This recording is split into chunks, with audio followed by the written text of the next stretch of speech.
Hi class, Dr. Duncan here. Welcome to CJC 132.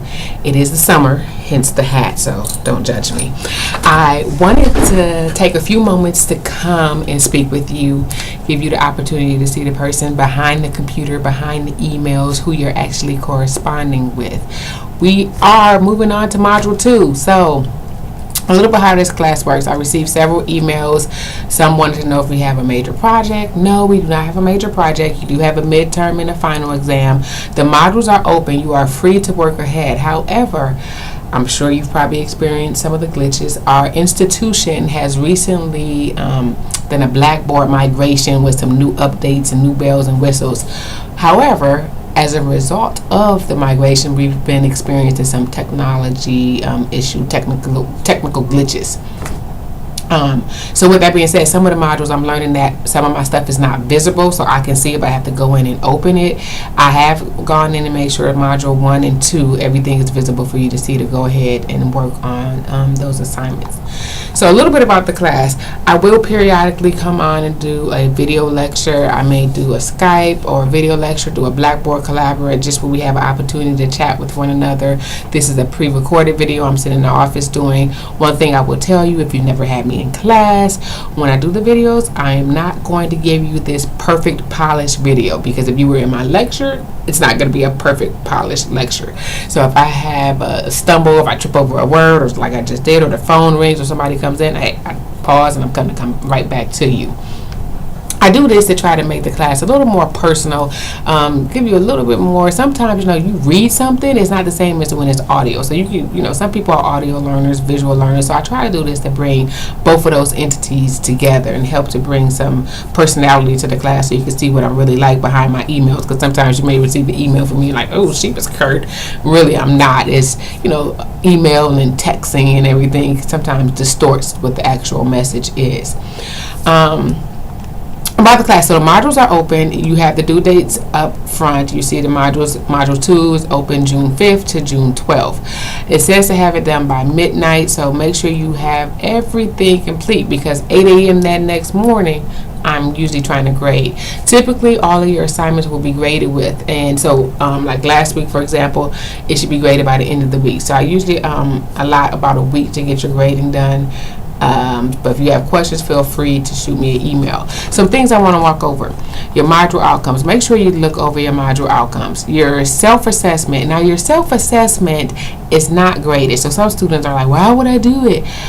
It's actually a self-check for yourself, especially in an online class. See if you're understanding what you're reading. Do you really understand what you're going through? So take the self-assessment. I highly, highly encourage you to take the self-assessment.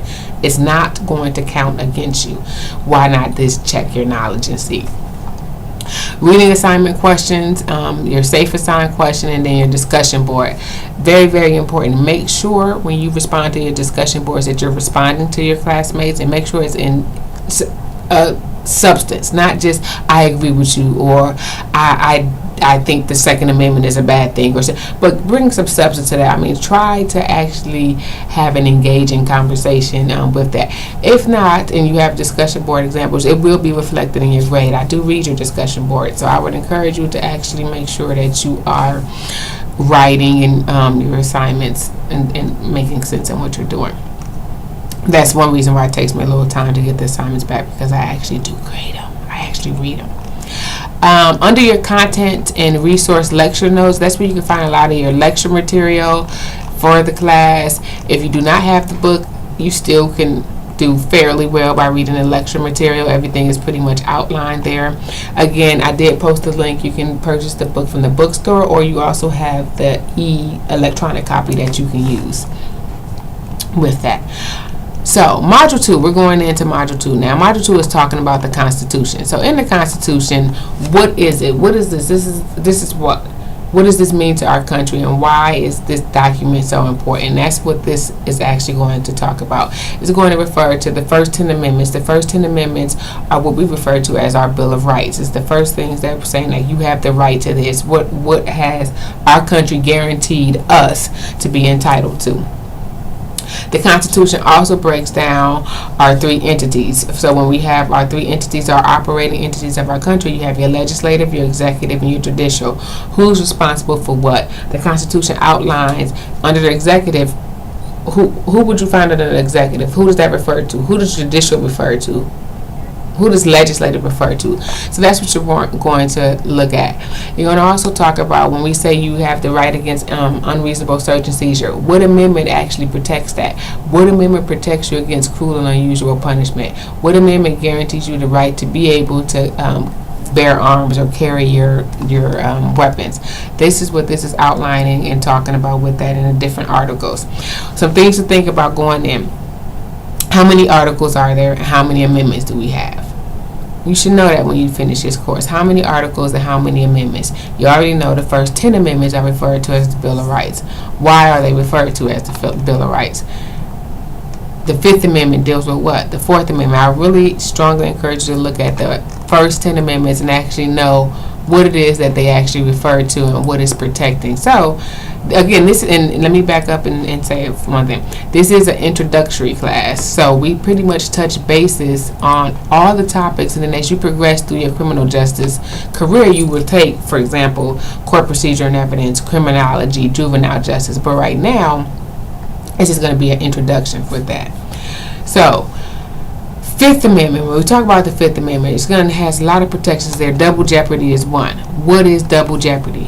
What is that? What does double jeopardy mean? Why is it, or is it okay, can someone commit a crime and be charged in federal and state court, and why does that, or does it constitute double jeopardy? Things that I want you to think about as you're going through. Okay. How many articles are in the U.S. Constitution? 7. What are those 7 articles outline?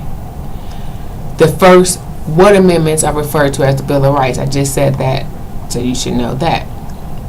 When we talk about due process, what is due process? What does that mean, and what amendment actually guarantees you the right to due process? These are some of the things that you're going to explore in Module 2 and when you're reading Module 2. So just as you're reading your chapter, as you're reading the lecture notes, be prepared to answer those questions and look over that. I'm trying to think. Feel free. I'm not in the office consistently, so the best way to actually contact me is email. Make sure you email me if you have any questions. I am available to, got an email. I am available to meet if you need to schedule a meeting, or we can do a Skype or a video chat, or we can always do a telephone conference. So again, feel free to reach out to me if you have any questions. The modules are open for you to work ahead. I have ensured that Module 2 has everything there. Your midterm will cover that first half. Another thing, if you did not read in the syllabi, with your midterm and your final, for your final exam, I will take and grade whichever one is greater twice. So for example, if you score a 80 on your midterm, but let's say a 70 on your final, I will take your midterm score and replace that with your final score. So it'll be an 80 and an 80. So whichever one you score higher on, or vice versa, if you scored higher on your midterm than your final, it will replace that score. So feel free to give me a call if any other questions come to mind. If you have any questions, you just want to chat, I'm here. So I look forward to working with you guys this summer, and let's go ahead and get this class knocked out.